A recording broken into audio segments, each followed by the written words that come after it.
Hello guys, so welcome to the PostgreSQL Masterclass course, and today we are introducing the first chapter, which is like what is PostgreSQL, right? So before starting to learn about PostgreSQL, we have to understand like what is a database, right? So database is the definition says it's an organized collection of data stored in a computer system and usually controlled by a database managed system. So what does it mean, right? कि basically अगर आपके पास data है, right, किसी ने बोल दिया भाई ये नाम है, ये है, इस क्लास में पढ़ता है, ये ग्रेड्स आए हैं, ऐसे के बहुत सारे बच्चे हैं, राइट, तो इसको थोड़ा स्ट्रक्चर ले आए, वैसा कुछ कर दे, तो that is what we can call it is a database. Like एक स्कूल का एक डेटाबेस हो गया। डेटाबेस में क्या क्या होता है? टेबल्स होती है, राइट, व्हाट, क्योंकि आपको कुछ स्ट्रक्चर प्रोवाइड करना पड़ेगा, तो टेबल्स होती है। क्या हम इस डेटा पे क्वेरी कर सके अच्छे से, और जो हम क्वेरी कर रहे हैं ये क्वेरी प्रोसेस होकर फास्ट रिस्पॉन्स भी दे, इस तरीके से अगर कुछ बना सके तो that is what is called as a database. Now there is a term called as SQL, this is the structured query language. इसका मतलब ये हुआ कि आप इस लैंग्वेज से लाइक किसी यूजर को अगर पता करना है कि इस कॉलेज में कौन से स्टूडेंट ने ये कोर्स लिया है, तो हमें कोई क्वेरी लैंग्वेज चाहिए, राइट, कोई क्वेरी लैंग्वेज चाहिए जिससे हम ये लिख सकें कि भैया ये बता दो मुझे।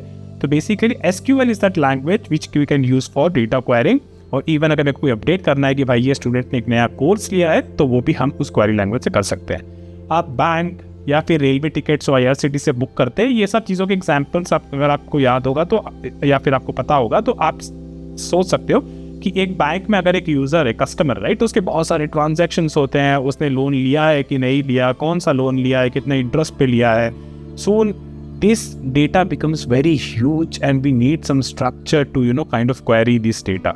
So the idea is that the database stores this large amount of data in one place, and it also makes this querying of data or writing to this data very easily. So इस diagram से समझते हैं कि क्या फंडा है भैया।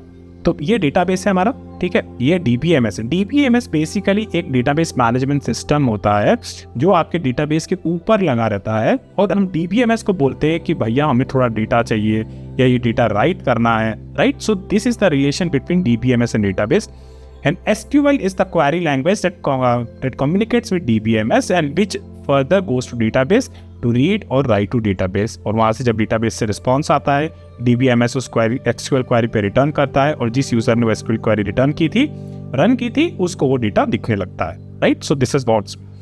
अब डेटा क्या है, राइट, डेटाबेस तो हम समझ गए। डेटा बेसिकली ना guys, it's raw and unprocessed information. Basically आपको जो इन्फॉर्मेशन दी गई है वो बहुत ही रॉ वे में दी गई है, उसका कोई स्ट्रक्चर नहीं है। जैसे आपको बोल दिया कि अनुज नाम का बच्चा है, उसने क्लास 12 में पढ़ता है, उसके 90% मार्क्स आए हैं, ये 5 सब्जेक्ट में ऐसे मार्क्स आए। अगर ऐसा बहुत सारा डेटा आपको मिल जाए तो it's called raw and unprocessed information. आप कुछ उसमें स्ट्रक्चर बनाना होगा। अगर मुझे बहुत जल्दी से जानना है कि कोई XYZ गर्ल के कितने मार्क्स थे या फिर कोई इस बंदे के कितने मार्क्स थे, तो इसके लिए आपको कुछ स्ट्रक्चर बनाना होगा। लेकिन डेटा जो होता है is basically raw and unprocessed information. Now what is PostgreSQL, right? PostgreSQL एक रिलेशनल डेटाबेस है। So what is relational database? Basically आप अपने इन डेटा को कुछ टेबल्स के फॉर्म में स्टोर कर सकते हो विथ रोज एंड कॉलम। एक टेबल में क्या क्या होता है, रो होता है और कॉलम होती है विद इस डेटा सेट, और वो एक स्ट्रक्चर में फिट करेंगे हम। उन टेबल्स में एक स्ट्रक्चर आएगा और एक प्री डिफाइंड कैटेगरी होगी। प्री डिफाइंड कैटेगरी का मतलब है कि अगर मैं स्कूल का डेटाबेस है या बैंक का डेटाबेस है, क्या डेटाबेस है, तो हम क्या बोलेंगे, चलो मेरा स्कूल का डेटाबेस है। हम एक यूनिवर्सिटी का एग्जाम्पल लेते हैं, राइट। एक यूनिवर्सिटी है जिसमें 5000 से ज़्यादा बच्चे हैं, उसमें अभी हम किसी से डेटा मांग रहे हो, वो कह रहा है कि भाई यहाँ पे एक स्टूडेंट है Anuj, he is studying computer science engineering, he has opted for compiler design networks DBMS courses. उसको कंपाइलर डिज़ाइन में B+ ग्रेड मिला है, नेटवर्क्स में A+ ग्रेड मिला है, DBMS में A+ ग्रेड्स मिला है, और अटेंडेंस उसकी कंपाइलर डिज़ाइन में 80% है, नेटवर्क्स में 90% है और DBMS में 90% है। अब आप सोचो कि अगर 5000 बच्चे over the span of 4 years और 2 years what ever the courses, right, BTech है कि MTech है, उनके डेटा है, अटेंडेंस है, ऐसे अलग अलग, कितना डिफिकल्ट हो जाएगा अगर मैं आपको बोलूँ कि भैया मुझे बताओ कि अंकित नाम के बच्चे ने कि कौन सा कोर्स कर रहा है, और कैसे आप ढूंढोगे, राइट। तो इसके लिए हमें कुछ स्ट्रक्चर चाहिए। If we do this for 5000 students it will get complicated very soon, we need some structure, right. So for example let's say कि भाई हमने मशीन में डेटाबेस कैसे स्टोर करेगा, हमने एक स्टूडेंट का टेबल बना दिया। स्टूडेंट का टेबल बेसिकली ये बताता है कि अनुज की क्या क्या इन्फॉर्मेशन है, अंकित की क्या क्या इन्फॉर्मेशन है, स्मृति की क्या क्या इन्फॉर्मेशन है, ऐसे अलग अलग लोगों की क्या क्या इन्फॉर्मेशन है, राइट। तो अगर मैं स्टूडेंट टेबल पे जाऊँ, मेरे SQL को बोलूँ कि भैया अनामिका नाम की स्टूडेंट का डेटा मुझे दे दो, फिर हमारा DBMS डेटाबेस पे जाएगा, स्टूडेंट पे देखेगा कि है कि नहीं, और फटाक से क्वेरी रिटर्न कर देगा। तो यहाँ पे जो डेटाबेस, DBMS और SQL का फंडा है, इससे आप समझ सकते हो कि ये सारी चीज़ें कितनी आसान होगी। कुछ क्वेरीज बहुत भी कॉम्प्लेक्स हो सकती है, राइट, कि क्या ऐसा कोई स्टूडेंट है जिसको नेटवर्क्स में A+ ग्रेड मिला है, और ऐसे कितने बच्चे हैं, राइट। ये क्वेरीज देखते देखते बहुत कॉम्प्लिकेटेड हो जाएगी। अगर आपके पास केवल एक्शन शीट होती है और आप उससे पता करना चाहते हैं तो बहुत ही डिफिकल्ट हो जाता। पहले आपको ये पता करना कि कौन से ग्रेड्स A+ है नेटवर्क्स में, फिर आपको उससे ये देखना पड़ता है कि कौन से स्टूडेंट हैं। तो धीरे धीरे बहुत डिफिकल्ट होता जाता है। इस काम में डेटाबेस हमारा बहुत हेल्प करता है। PostgreSQL एक बहुत ही एडवांस एंटरप्राइज क्लास डेटाबेस है और ओपन सोर्स भी है। आप इस URL पे जा सकते हैं, मैं नोट्स की लिंक डाल दूंगा जानने के लिए कि ओपन सोर्स कंट्रीब्यूशन अगर आपको करने हैं PostgreSQL कैसे कर सकते हैं। Postgres सपोर्ट करता है SQL and JSON, non relational querying भी सपोर्ट करता है, रिलेशनल क्वेरिंग भी सपोर्ट करता है। This is something will look at later, but SQL we have already discussed something about it, we'll discuss in more detail in the later videos. PostgreSQL एक बहुत ही highly database है, backed by more than 20 years of development by open source community. Because it is open source, there are great people who are contributing to this database, and it's like a very good database to use for your use cases. It has been a primary database for many applications. मैंने भी बहुत सारे application Postgres use कर रखा है, mobile analytics application, इसमें भी PostgreSQL आप यूज़ कर सकते हैं।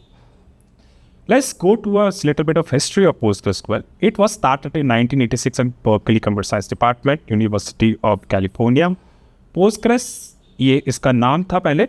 इसमें बस इसका आइडिया ये था कि भैया कुछ मिनिमल फीचर्स डाल देते हैं मल्टीपल डेटाबेस सपोर्ट करने के लिए, जो कि उनका पहला डेटाबेस था। तो उन्होंने ये प्रोजेक्ट स्टार्ट किया। 1996 में Postgres को रीनेम कर दिया PostgreSQL करके, क्योंकि वो दिखाना चाहते थे SQL का support and everything, right. PostgreSQL Global Development Group is the group that is responsible for making changes to the PostgreSQL. It runs on various platforms such as Windows, Mac OS, Solaris, Linux, and etc. Right? So this is a brief history of PostgreSQL. Common use cases.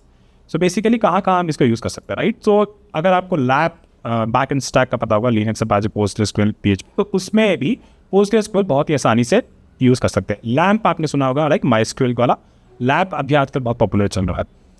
एक बहुत ही general purpose transaction database, like कि किसी को भी कुछ एक company का कुछ डेटाबेस बनाना है, उनके कोई आइडिया है for something, very easily you can use PostgreSQL for that. Jio special database, मान लो कि आपके मैप्स या फिर वैसा डेटा स्टोर करना है, तो आप through the use of Postgres extension you can use it. We will look in more details, don't worry about it. So but that was the idea behind. Language support, Python, Java, C#, all the popular languages, C++, JavaScript, Perl, Go, Ruby, सब में आप आराम से Postgres का support मिलता है। आप उसके साथ इंटीग्रेट कर सकते हो, PostgreSQL डेटाबेस का यूज़ कर सकते हो। Features, there are lot of features, user defined types, right, table inheritance, locking mechanism, foreign key referential integrity. I know these are big words right now, but we'll soon get into this, like what these words actually mean. Views, rules, subquery, nested transactions, multi-version concurrence control, asynchronous replication, native Microsoft Windows server version, table spaces, point in time recovery. Lot of features out there. Extensible भी है PostgreSQL काफ़ी। आप खुद के database define कर सकते हैं, index define कर सकते हैं, फंक्शनल लैंग्वेजेस का भी सपोर्ट है, ट्रिगर्स एंड एवरीथिंग। प्लगइन्स भी आप बना सकते हैं। अगर आपको लगता है कि कोई फीचर्स Postgres में मिसिंग है तो आप अपना प्लगइन बना सकते हैं। कौन PostgreSQL यूज़ कर रहा है? Almost everyone is using this database guys. You also have to learn this and must start using PostgreSQL. Apple, Instagram, Cisco, Red Hat, everyone is using PostgreSQL in one way or the other. So this is the introduction about PostgreSQL. I hope you like it. I hope you got a basic understanding of what database data is. Please continue to watch these videos. It will help you understand PostgreSQL more details. Thank you, and I'll see you soon. Bye, guys.